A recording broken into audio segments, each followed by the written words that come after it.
Title today is Think, Think, Think. Think, Think, Think.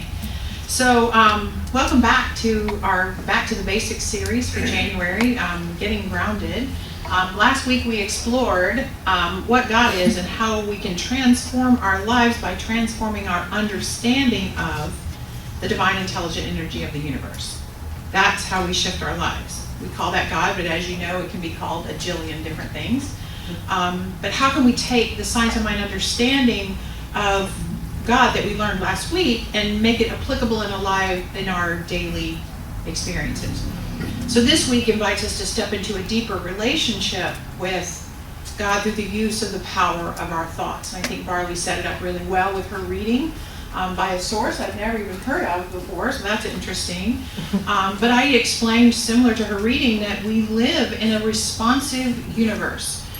We are in constant connection and communication and collaboration with the world around us. And I talked about science last week, so let me start there again this week. It is the science of mind, actually, that we teach.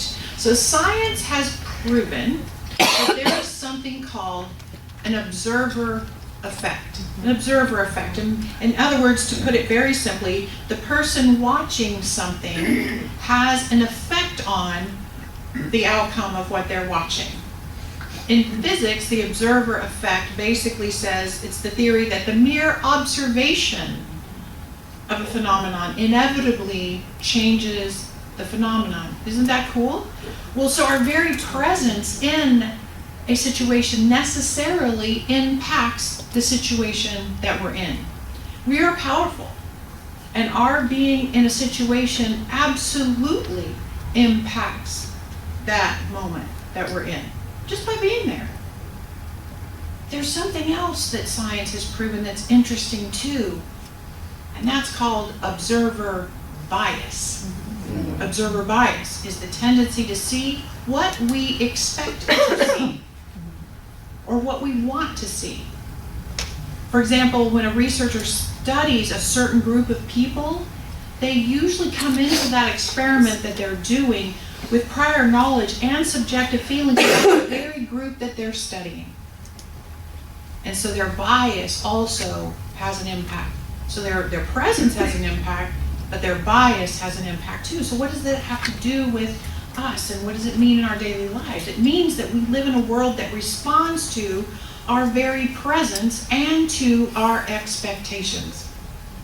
You know, most of us grow up thinking that events kind of happen at random, right? Like people meet each other just by happenstance, or our lives are impacted by luck, or being in the right place at the right time, or the wrong place at the wrong time, right? Or the wrong place at the right time? I don't know. But a belief in luck is very disempowering and superstitious, and it completely takes away our ability to impact the situation in a meaningful way.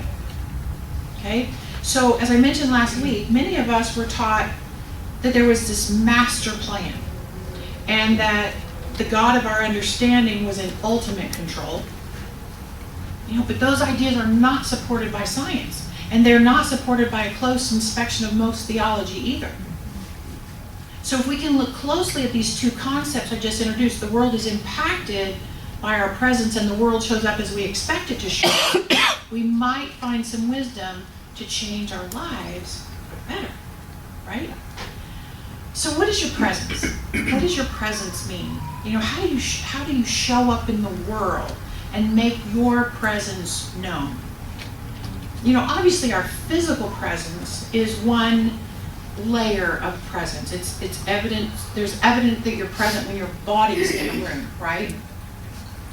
However, we must agree that we are present in a lot of situations that we don't take our physical body into, right? We are in situations and conversations, all those conversations running in your head, you're present in them.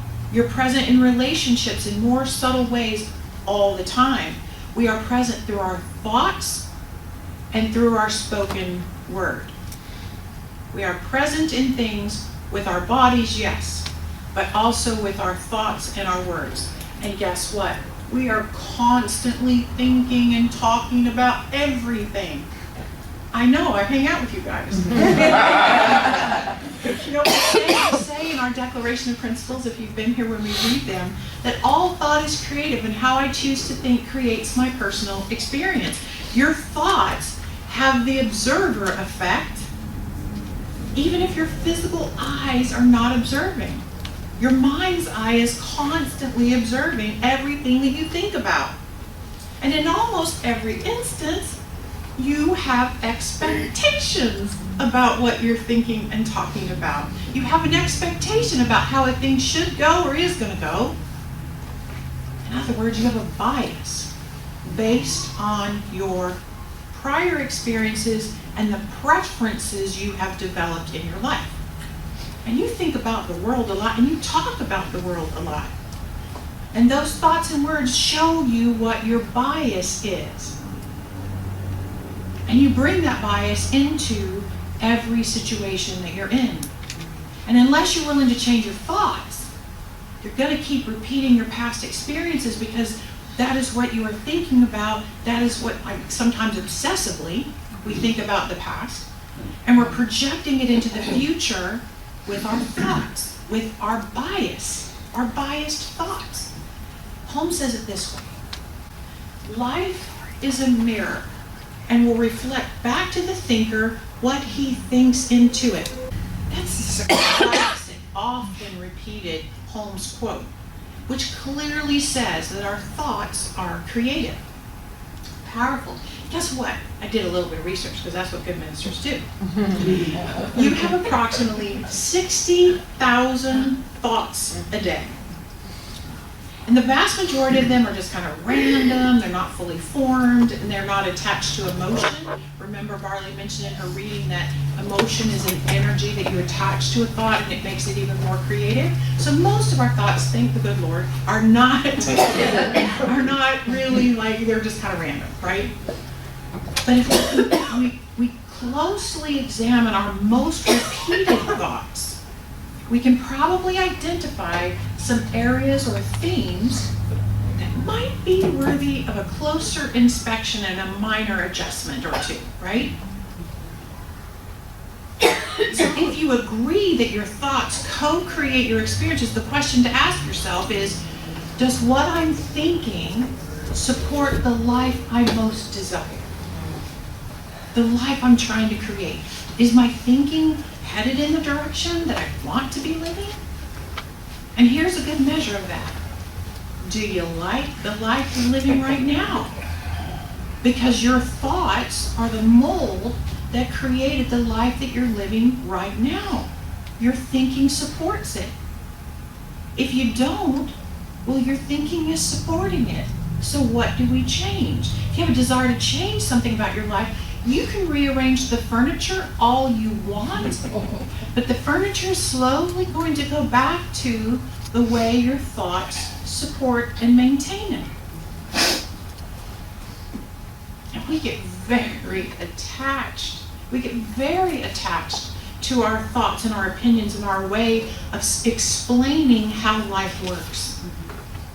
And even when we receive new evidence or information that our thought or our interpretation of a thing is wrong at a minimum, incomplete perhaps, we can firmly declare our original thought to be the truth, even in the space of brand new evidence that says it's wrong, right? When the world shows up differently than we expect it to, we just ignore it and explain it away. You know what I'm talking about? Obviously, you're giggling. No. So here's an example. So you're kind of like the man who is absolutely convinced that he is dead. Okay? The man goes around telling everyone he's dead. He argues with his family about it. I'm dead.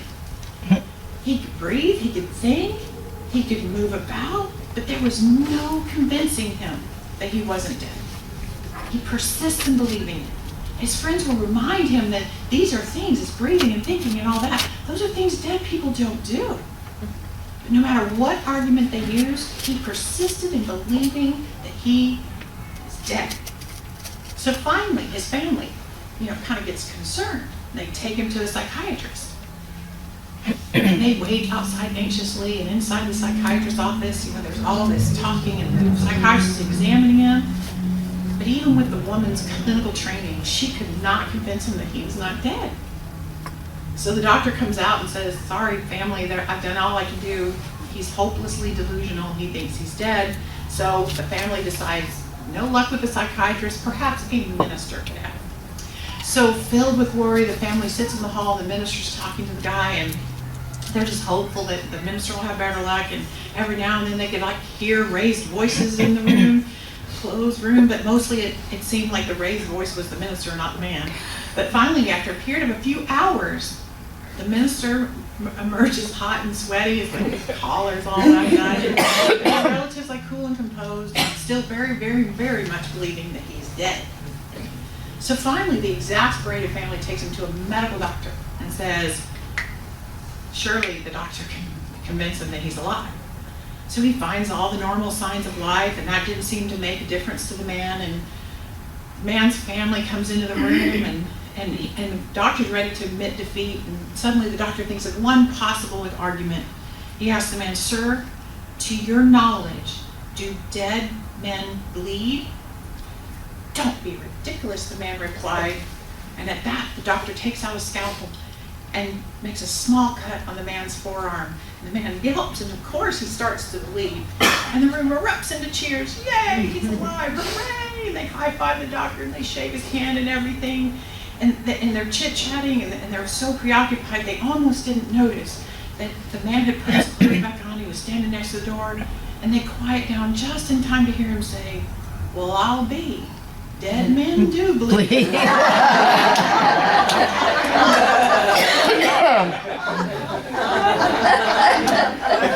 laugh, but you're like that too. You're like that too. Most of us aren't to that extreme. But let me just throw out some common beliefs that maybe are a little bit more relatable to you than the dead man bleeding. But so let's say that part of your life routine is you have to go to the airport a lot. And you expect on a Friday afternoon for the traffic to be horrendous going to the airport on a Friday afternoon. And week after week, the traffic experience that you have, the story that you're telling, the experience you have, is that you're right. Friday afternoon traffic to the airport is nasty, right? But then one Friday, you have a friend in the car with you and you're headed that direction. Traffic's not bad at all. And the friend says, I thought you said the traffic was horrible on Fridays going to the airport. What do? You argue. Well, there must be a wreck back there somewhere that's not letting the traffic get to this point. Or, hey, don't jinx us, we're not there yet. It could get really bad, right? Something's wrong here. This is a fluke. And guess what? The next time you're headed that direction on a Friday afternoon, even though you've had evidence that it might not be true, you declare that the traffic to the airport on a Friday afternoon will be horrendous, right? Even if you had evidence that it might not be the case. Or how about this one? A friend of mine held this idea in her mind that she would never ever go to Hawaii. I'll never go to Hawaii. When the subject would come up, she would say things like, oh, it's too expensive, and the plane ride it's so long. I'll never go there. Only rich people, lucky people go to Hawaii.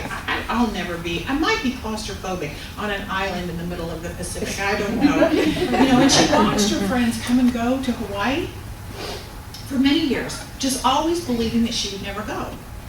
And one day, I happened to hear her saying this, and I stopped her, and I said, would you like to change your belief about Hawaii and go? Would you like to have that conversation? Because this is like a track, and most of the time when you're talking about something that you don't want, that underneath you really do want it, but you've told this whole story. So anyway, I said, there are often last minute deals to Hawaii, and I bet you could spend less money than you spend going to New York City. And she would go to New York City a lot, but Hawaii just seemed to be out of her reach. And so we ended up having this really big, deeper discussion about her secret desire to go to Hawaii, but not really understanding the how of it or what to do. And something shifted in that conversation.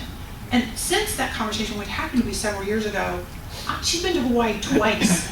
She's been to Hawaii twice because she was willing to allow her thought to go. She was willing to allow her experience to change about this idea of going to Hawaii. These beliefs kept her separate from that possibility. Your beliefs are keeping you separate from any possibility. If another human being has done anything, you can do that thing. It's your beliefs that keep you separate from it. And so you change your thought, and in return, you change your experience. But that new thought came about because of some new information that was allowed to penetrate her belief system, a different perspective to consider. But that being said, there are some points that we are determined to cling to, despite evidence to the contrary. And that's where observer bias comes in, because our thoughts create a pattern that we expect the world to adhere to, so it does. So it does. And in some ways, we kind of force it to say the same way in our expectation for it to do so. So I have a saying that I say a lot, actually, and I said, what you pay attention to, you get more of. That comes out of my mouth a lot. What you pay attention to, you get more of. Sometimes I say it this way: whatever you think about, you bring about. Whatever you think about, you bring about. And those are super simple ways of reminding us that our thoughts are powerful and creative. And here's how Emmett Fox says it. What you think upon grows. Whatever you allow to occupy your mind, you magnify in your life. Whether the subject of your thought be good or bad, the law works and the condition grows. Any subject you keep out of your mind tends to diminish in your life, because what you do not use atrophies. That's a scientific fact, right? The more you think of grievances, the more such trials you will continue to receive. The more you think of the good fortune you have had, the more good fortune will come to you. Emmett Fox. But here's the deal. We're all going to have thoughts we don't want to see come to be in our experiences. You know, at any point we can choose to retrain our mind to think a different way. You know, I teach, if you've been in class with me, I teach this concept where you think of an apple, and I have the class really, really, really think of an apple, and you get all juicy with it and all that, just like you're doing right now. You think about the apple, and then I say, stop. Think about a mushroom. Think about a mushroom. And just like that, you've proven to yourself that you can change your thoughts. You can change it from one way of thinking of something to another way, just like that, but you have to practice. Negative thoughts and expectations just don't serve us. But they can be hard to shake. They can be hard to shake. But once you wake up here and realize that your thoughts are creative, you don't get to use the excuse anymore of, I don't know why my life's like this. You don't get to say that anymore. You just don't. We have to keep asking ourselves, why?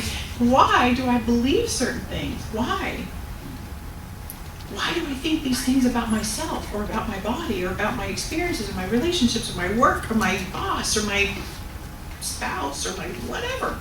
Why am I thinking these things?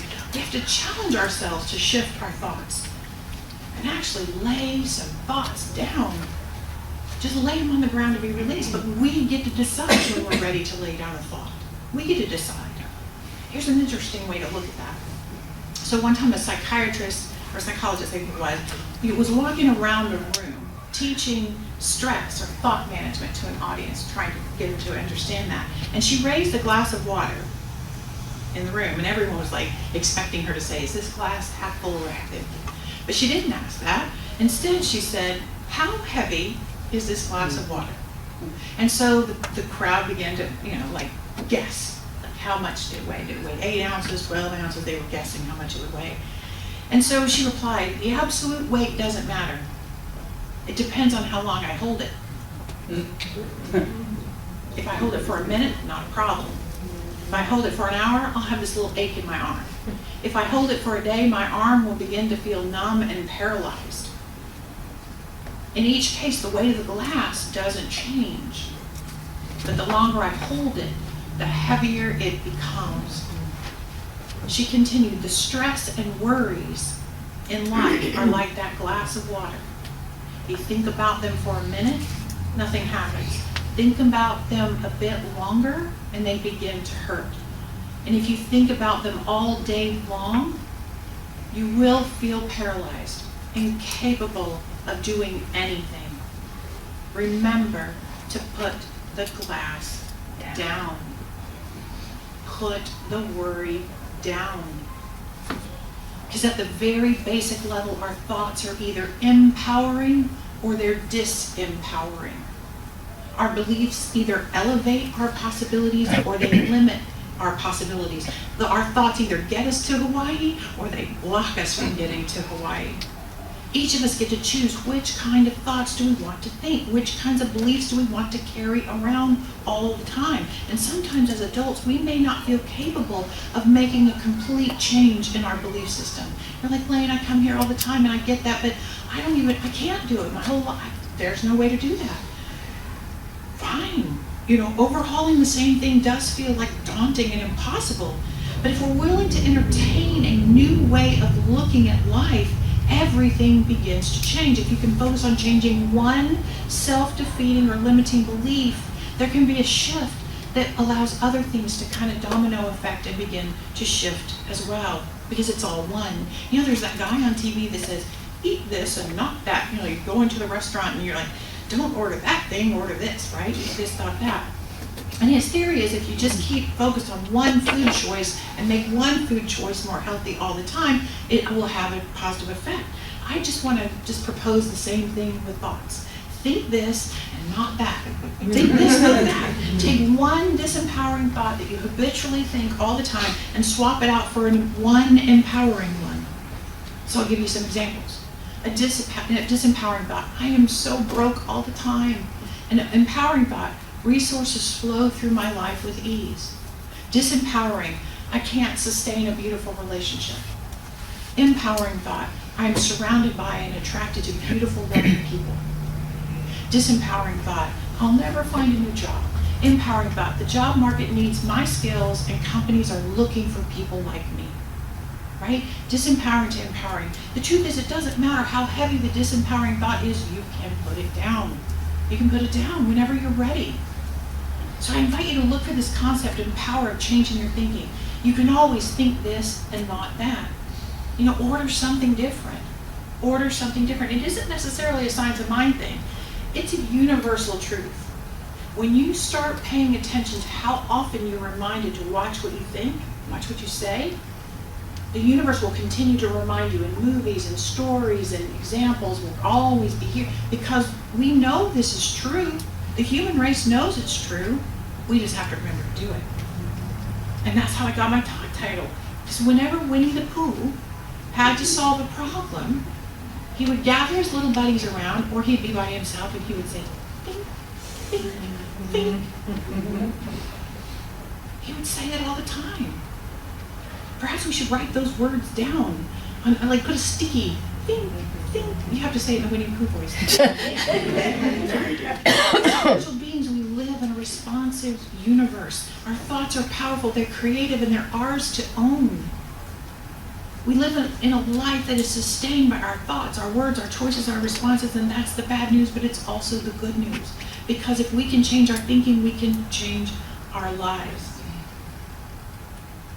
The overarching truth to this whole message is that we either adopt a human perspective of looking at our lives and seeing everything that is happening, or we adopt a spiritual perspective of our lives and everything that is happening. And the human perspective is the one where we're constantly thinking reactive thoughts.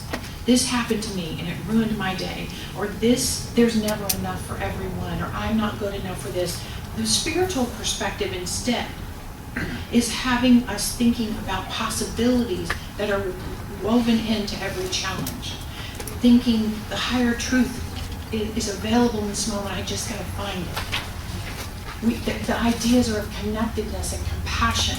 Those are the thoughts, the propensity of thought from a spiritual perspective will change your whole life. Because if we can work on changing our overall perspective, we can indeed change our thinking in every moment. So in closing, I want to do one more quote from Wayne Dyer, the magnificent Wayne Dyer. He says, choose to avoid thoughts that weaken you and you will know true wisdom. It is your choice. It's your choice. And so each week this year, we're going to close with a spoken affirmation. Do I have an affirmation slide? I do. Read this with me. Thoughts are things. Therefore, my thoughts are empowering and positive, and I live an empowered and positive life. And so it is. And so it is.